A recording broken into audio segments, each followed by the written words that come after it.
Hey guys, how we doing? It's a beautiful day out in North Dakota, right? And yeah, it's just a beautiful day. So I was just walking through the woods and I need a video, so might as well do it right now, you know? I'm just kind of testing out my backpacking equipment, and in order to backpack, you got to be in good shape, right? And you have to definitely be at a lower body fat percentage. You want to have a good amount of muscle and you want to be able to walk a lot. And just trying it out right now. And while I'm out here, I kind of wanted to go over diet, which is kind of an interesting thing. I guess I'm just backpacking, talking about diet in the woods here, but it's just so beautiful, man. Like, just chilling out here, and it's really smoky out, so just because of like wildfires and stuff around this time, they kind of float down here to the northern area. So breathing's freaking weird. But apart from all that, let's get into why you can't stick to your diet, okay? Instead of going into this tangent. But sticking to your diet it was really hard for me, like extremely hard. I've tried like millions of types of diets and none of them really stuck. Like I did carnivore, I even did vegetarian for a little bit, I did keto, all these different things. They can help, they just do different things to your body, and it's all about what diet kind of works for you specifically. And for me, I just wasn't picking what worked, right? So, carnivore, I only eat meat, no veggies, no fruits, no nothing, just carnivore. And eventually I transferred over to, okay, let's have veggies, and that's my only source of carbs, no like rice or bread or anything like that. And I lost weight, but I didn't lose fat, right? Because that's not what you should expect with carnivore. Carnivore, you're going to lose a lot of water weight. You're not going to lose the weight you want to lose, because in your muscles, right, you have glycogen, right? And the glycogen flows through with water, I believe. I don't know. There's just, for every gram of carbs in your muscles, because your muscles store carbs, is 3 grams of water. So I shut out a lot of that water when I went carnivore. And I thought, oh, I lost 10 pounds. This is great. It wasn't the weight I wanted, though. I just lost water. And I was feeling super tired, super depressed, just mentally just not into it, right? And I did it for, I think they said about 2 weeks is how long it takes to get used to it. And it was like a month, and I just wasn't feeling it. So I transferred over to just normal cutting, and that's kind of what suited me.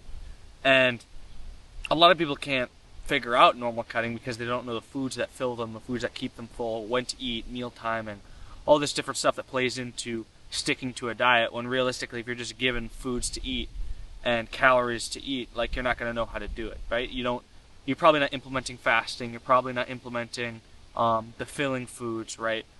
You don't even know the meal frequency that really helps you. Like for me, honestly, 3 meals a day is perfect for me, right? Big, high calorie meals, so like 700-800 calories, but with the right foods and the right meals to keep me full, right? Slower digesting foods help me a lot to stay full and not kind of have those nighttime cravings. So before bed, I always have something really, really filling. So just one question you can ask yourself is your diet like enjoyable? Are you eating foods you like, or are you just throwing foods in your face that you don't like, right? Because you can cut and only eat KFC, believe it or not. You don't need to eat healthy foods to necessarily cut, even though I highly recommend it. But it's all about staying in that deficit, right?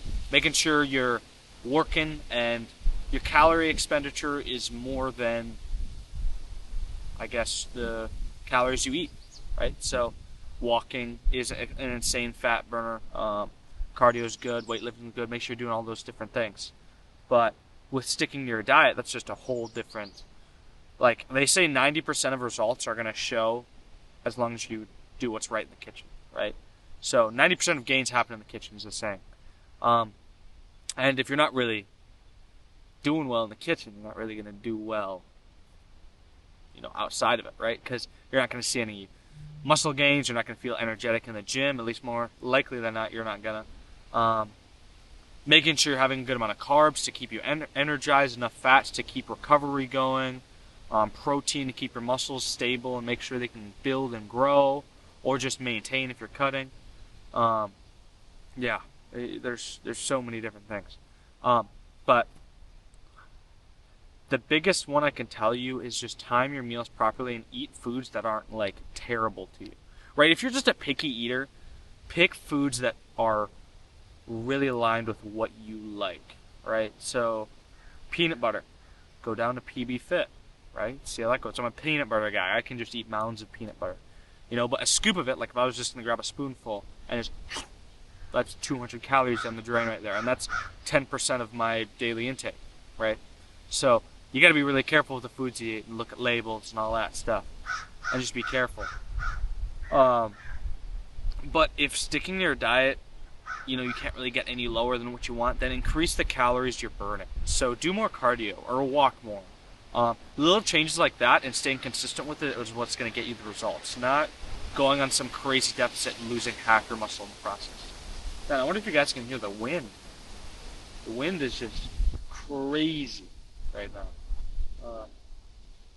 But yeah, sticking to your diet, it's a difficult thing. And I have more videos about it, like I have how to lean bulk properly, how to cut properly, how to bulk properly.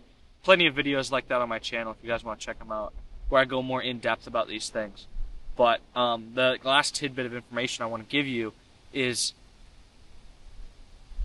just stay consistent. Like, that's the biggest thing.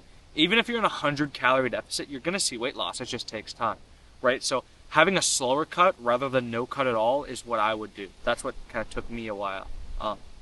But anyways, I love you guys. Keep it up.